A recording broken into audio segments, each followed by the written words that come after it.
Following a year-long refurbishment programme, the Gibraltar Museum has unveiled a new wing, which was officially inaugurated by Minister Cortes. The new wing comprises a number of galleries and ranges a number of themes.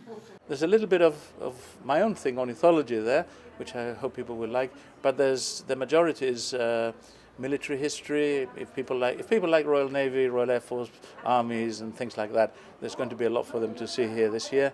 And we've also opened a temporary gallery, and by that we mean the gallery will be permanent, but the exhibits will be temporary. One of the problems we've got in the museum is that we have so much material to show, and even though the museum has grown, there is always a limit. Moving away from the static panels, the museum has now introduced a series of digital screens which serve as displays for the new age. Through the use of technology, the museum can now showcase a wider range of the extensive materials that have until now been locked away, awaiting their turn to go on display.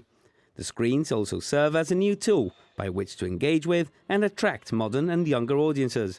People say, when you look at the museum, what are your competitors? The competitors are not other museums. Competitors are internet, television, and we have to be up to that. But what we must never lose is the focus that we are a museum. What makes a museum is original artifacts. So all these things are ways of showing off those original artifacts, and that's what makes the difference between a museum and an interpretation center, for example. And what you can come here and see, you can see all this interpretation, you can see all this material, but there are original pieces, and that still has a wow for me, and I think for a lot of people. As part of the new wing, the museum has also inaugurated Digging Deeper, a new educational suite.